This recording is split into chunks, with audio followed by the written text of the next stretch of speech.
I stood in the dining room of Rosemary's, our family's flagship restaurant, staring at the wall of framed photos that chronicled our history. 25 years of memories captured in fading prints. My grandfather opening the first location in 1980, my parents taking over in 1995, and endless shots of my sister Olivia's beaming face as she won cooking competitions and earned glowing press reviews. My face appeared exactly once, age 12, half hidden behind Olivia in a staff Christmas photo. "There you are, Madison." My father's voice made me turn. He stood in the doorway, his chef's whites pristine despite the dinner rush that had just ended. "Your mother and I need to talk to you. Join us in the office?" I nodded, already knowing what this conversation would be about. At 32, Olivia was ready to take over the family business, our chain of upscale Italian restaurants now worth over $2 million. And I, at 28, was about to be officially pushed aside. The office still smelled exactly the same. Garlic and herbs from the kitchen mingled with the leather of my father's ancient desk chair. Mom sat perched on the edge of the desk, while Olivia lounged in one of the visitor chairs, scrutinizing her perfect manicure. "Have a seat, honey." Mom gestured to the remaining chair. Her smile was gentle, but didn't quite reach her eyes. I sat, smoothing my simple black dress, the one I wore for my job managing the books at Rosemary's. Numbers were the only thing my parents trusted me with, and even then, Olivia had final approval on everything. "Madison," Dad began, settling into his chair. "You know we've been discussing succession planning for the business. Your sister has proven herself more than capable of taking Rosemary's to the next level." Olivia preened. Of course she had. They'd handed her every opportunity while relegating me to background roles. "We've decided it's time," Mom continued.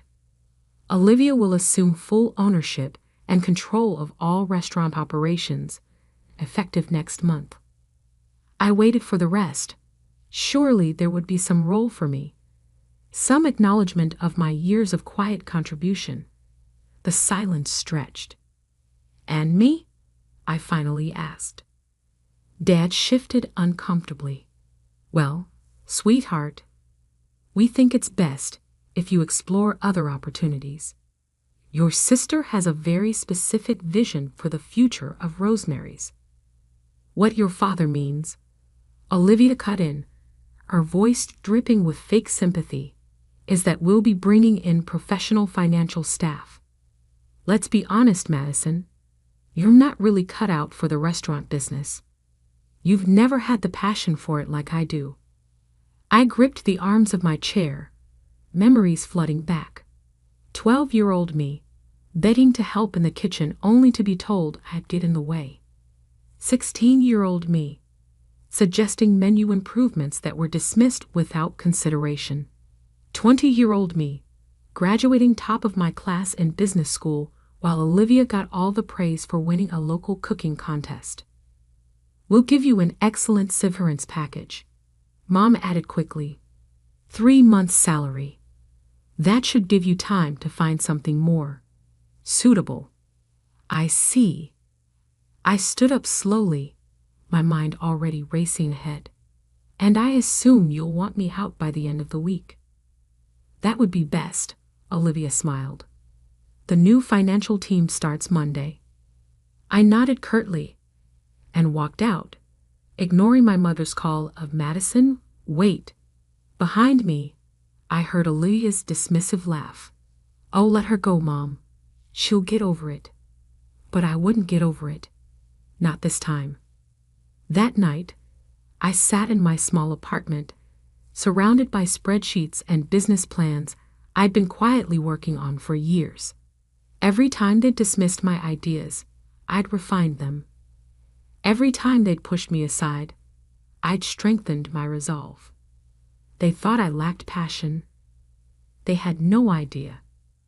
I pulled up the lease agreement on my laptop, The one I'd signed last week for the vacant storefront directly next door to Rosemary's.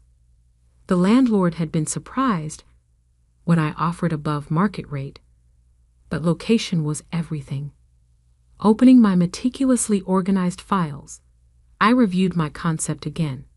While Rosemary's catered to the dinner crowd with white tablecloths and $40 pasta dishes, I saw an untapped market. Young professionals wanting quality coffee, fresh pastries, and quick but sophisticated lunch options. A modern cafe with Italian influences, but none of the stuffiness. I'd spent years studying customer patterns, noting complaints, and identifying gaps in the local restaurant scene. While Olivia focused on impressing food critics, I'd watched what actually brought in steady profits. My phone buzzed. A text from my best friend Sophia. Just heard what happened. You okay? I smiled grimly and replied, better than okay. Remember that business plan I showed you? It's time. Sophia had been the only person who believed in me from the start. As the head pastry chef at an exclusive hotel downtown, she'd even offered to consult on my menu development. The next morning, I walked into Rosemary's for what would be my last day. The morning prep crew barely looked up as I passed through the kitchen. I'd always been practically invisible here anyway. In my small office, I methodically gathered my personal items while downloading copies of all the financial records I'd legally created. Clearing out already, Olivia appeared in the doorway, a smug smile playing on her lips. I thought you'd at least finish the week. I carefully placed my succulents in a box. No point dragging it out. I'm sure your new team is eager to start. She walked in, running a finger along my desk. You know, I did try to convince Mom and Dad to keep you on in some capacity. Maybe as a hostess. But they agreed you need to find your own path. I bit back a laugh. Classic Olivia. Always making sure to appear generous while twisting the knife. How thoughtful of you. Well, family is family. She paused. Though I hope you understand you won't be getting any friends and family discounts at the restaurants. It wouldn't be fair to other customers. Don't worry, I said, picking up my box. I won't be eating here anymore. Her smile faltered slightly at my calm tone. She'd expected tears, pleading, anything but this quiet confidence. Good luck with whatever you end up doing, she called after me as I walked out. Maybe accounting? You were always good with numbers. If she noticed me smiling as I left, she probably assumed I was holding back tears. She had no idea. The next few months passed in a blur of activity. While Olivia hogged the local restaurant media spotlight with her bold new vision for Rosemary's, I quietly assembled my team. Sophia agreed to oversee our pastry program while maintaining her hotel job. Her reputation alone would draw attention. I hired Maria, a brilliant young barista who'd won several regional competitions but felt stifled by corporate coffee chains. Jack, a former line cook from Rosemary's who'd quit after Olivia took over, signed on to run our savory kitchen. He brought with him several other staff who'd grown tired of my sister's management style. The construction crew worked day and night transforming the empty storefront. Floor-to-ceiling windows would flood the space with natural light. The coffee bar, crafted from reclaimed wood and Italian marble, would be a showpiece. Every detail was carefully chosen to create an atmosphere that was both welcoming and sophisticated. I threw myself into every aspect of the business. While managing construction, I also focused on brand development, menu testing, and staff training. My savings account dwindled, but my small business loan would cover the remaining startup costs. I had one shot at this, and I wasn't going to waste it. The day we installed the sign was when reality truly hit home. Mattina, meaning morning in Italian, in elegant gold letters against deep blue.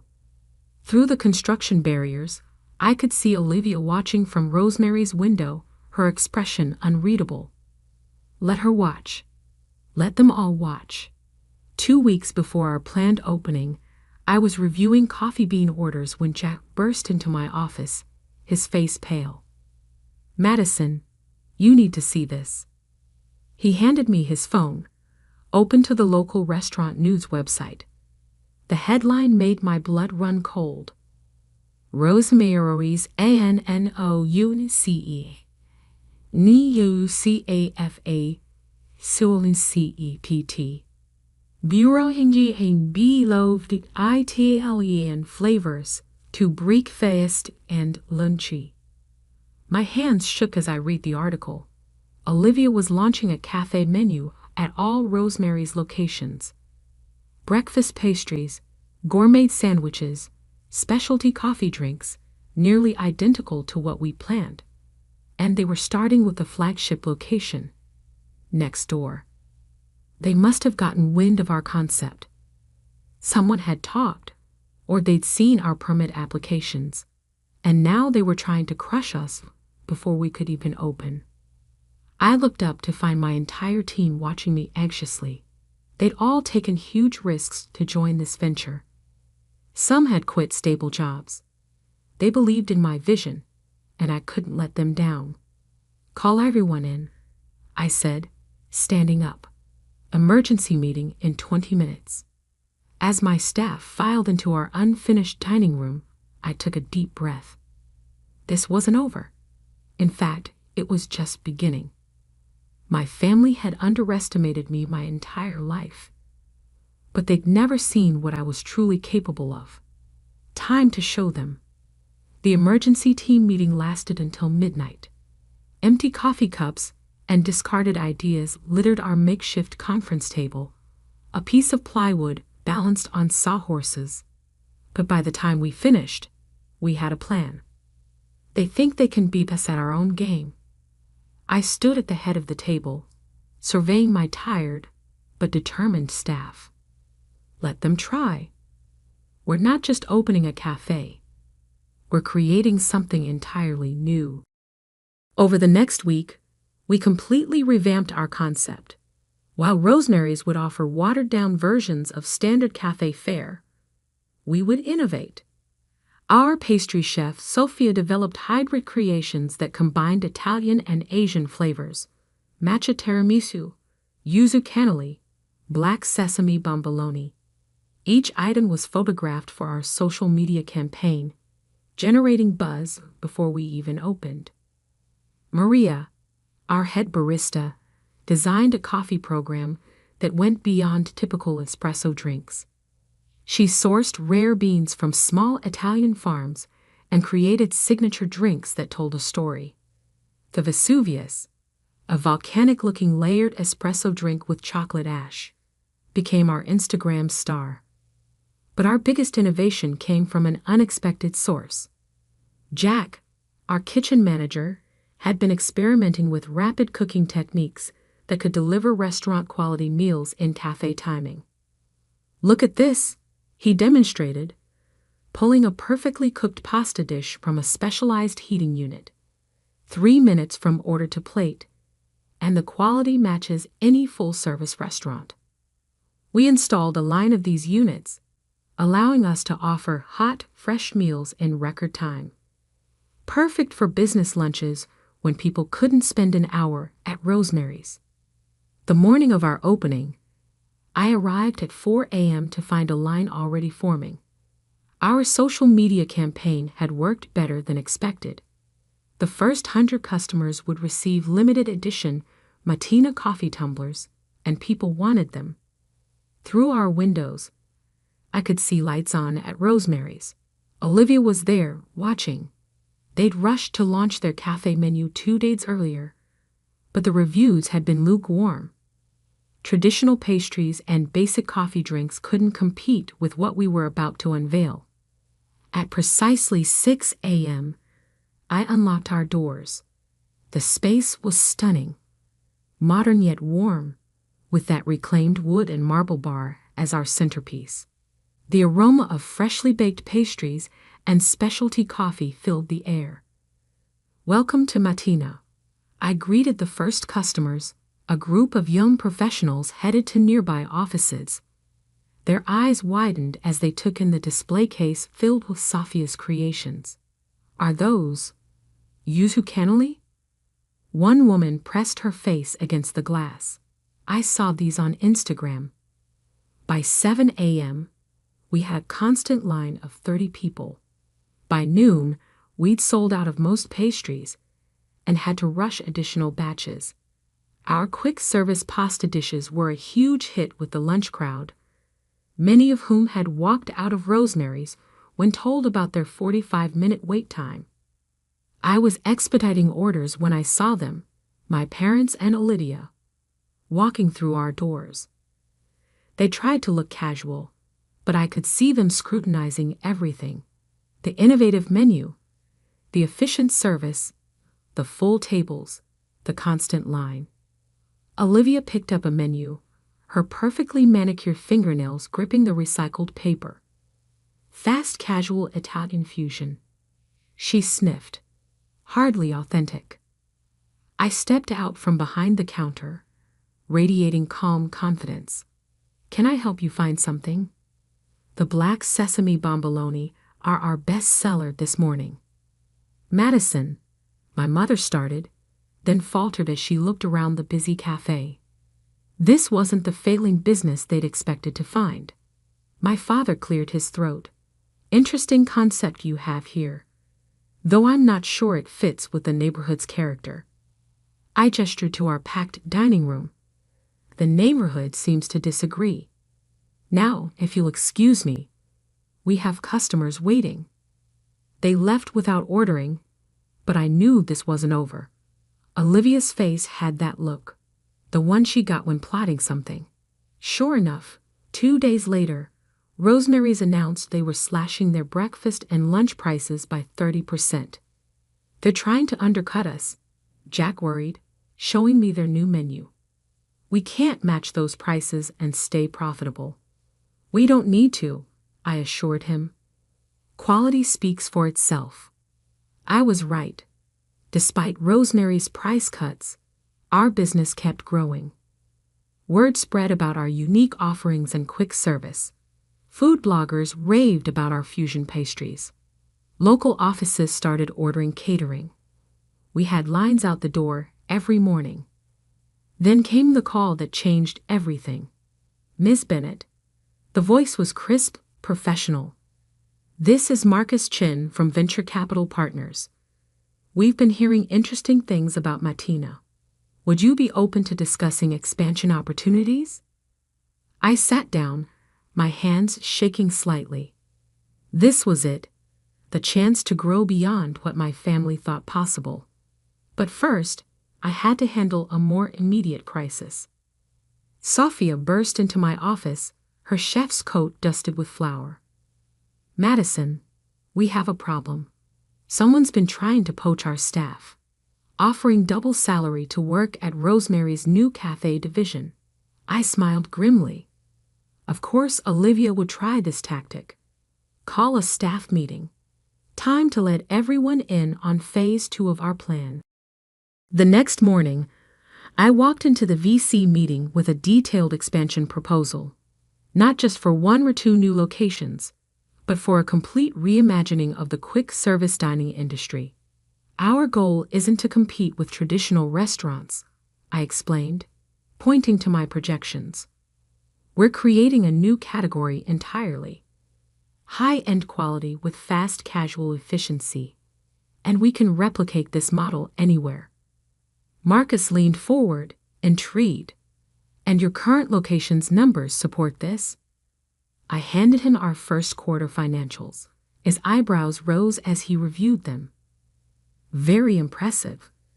But I have to ask, what about competition? Particularly from established local restaurants." He was diplomatic, but I knew he meant Rosemary's. "Competition drives innovation," I said confidently. "We've already proven we can succeed against established players." Now we're ready to expand that success. 2 weeks later, I signed the investment deal. $10 million in first-round funding with an aggressive expansion plan. We would open 5 new locations in the next year, each with our signature blend of quality, speed, and innovation. The news hit the local restaurant scene like a bombshell. Olivia's attempts to copy our concept suddenly looked small and derivative. Everyone was talking about the future of dining, and Martina was leading the conversation. Walking into work the morning after the announcement, I found an envelope on my desk. Inside was a note in my mother's handwriting. "Perhaps we should talk." "Mom." I tucked the note away without responding. They'd had years to talk, years to see my potential. Now they could watch what happened next. The first new Martina location opened 4 months later in the heart of the financial district. The line on opening day stretched for 3 blocks. 2 months after that, we launched in the trendy arts district, adding evening hours and a wine program. Each new location brought innovations. We introduced automated ordering systems that remembered customer preferences. Our kitchens became models of efficiency, delivering complex dishes in minutes. The press started calling us the future of Italian dining. Rosemary's, meanwhile, struggled to keep up. Their attempts to modernize felt forced and confused their traditional customer base. I heard through industry gossip that their profits were dropping.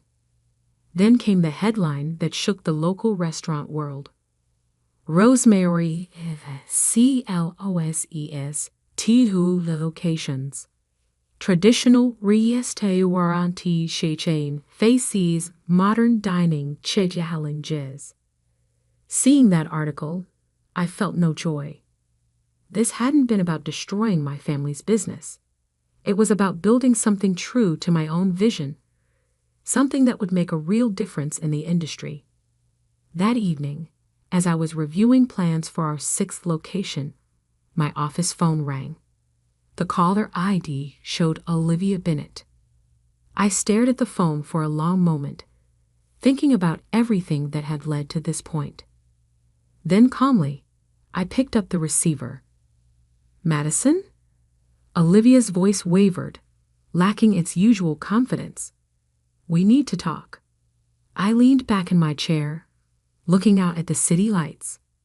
In the reflection of my office window, I could see the gleaming signs of 3 Martina locations. "I'm listening." "Can we meet? In person?" She paused. "Please, it's important." An hour later, I sat across from Olivia at a neutral location, an upscale bar downtown. She looked different, somehow smaller. The perfectly curated appearance remained, but stress had left its mark. "We're losing everything," she said without preamble, staring into her untouched wine. "Rosemary's is failing. 2 locations closed, and the others are barely breaking even. The banks are threatening to call our loans." I took a measured sip of my drink. "I'm aware of your situation." "Of course you are." She laughed bitterly. "You probably knew before we did. You always were better with numbers." "What do you want, Olivia?" She straightened, composing herself. "We want to propose a merger. Rosemary's and Martina. Combined resources, shared expertise." We cold. "No." The word came out sharp and final. "You haven't even heard the terms." "I don't need to." I set my glass down carefully. "Martina is valued at $50 million, Olivia. We're opening our 15th location next month, with 30 more planned for next year.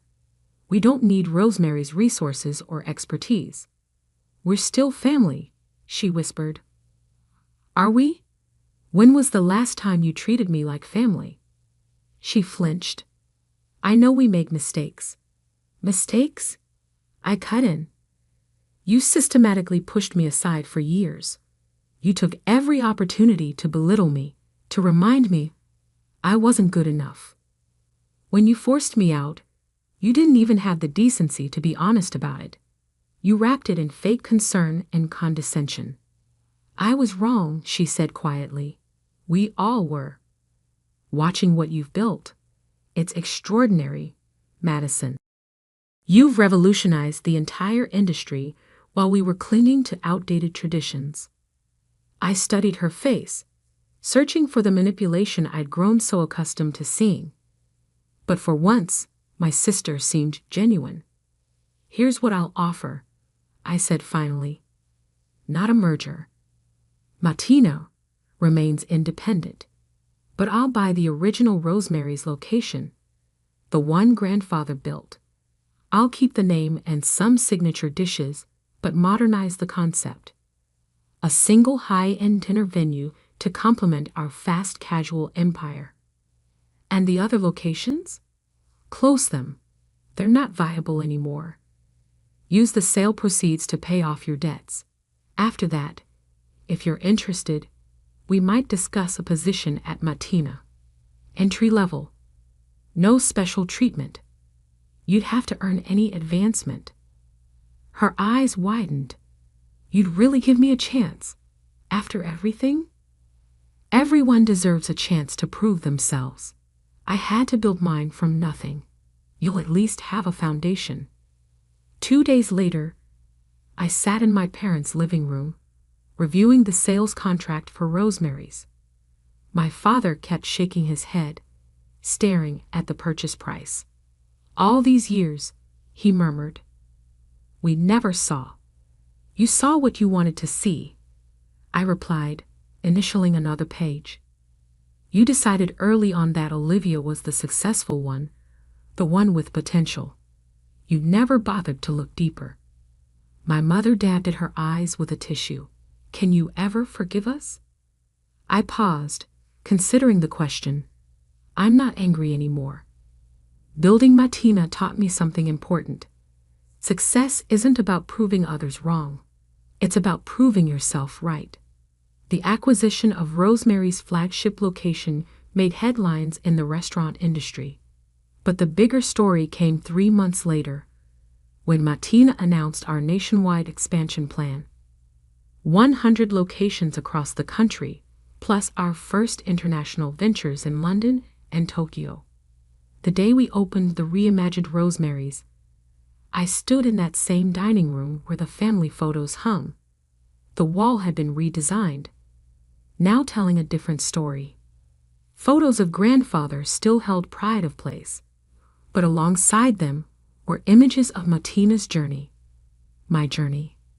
Olivia, now 6 months into her role managing quality control for our pastry program, joined me. I heard Tokyo's opening beat all projections, she said, and London's already got a waiting list for franchises. I nodded. The Dubai team flies in next week to discuss Middle East expansion. She shook her head in amazement. A global empire built from a tiny cafe next door. You know what the irony is? If we hadn't tried to copy your concept that first day, if we just let you do your thing, Rosemary's might have survived. Maybe, but then I might not have pushed so hard to innovate. Sometimes our biggest challenges lead to our greatest successes. Later that night, after the last customers had left and the staff had gone home, I sat alone in my office reviewing expansion plans.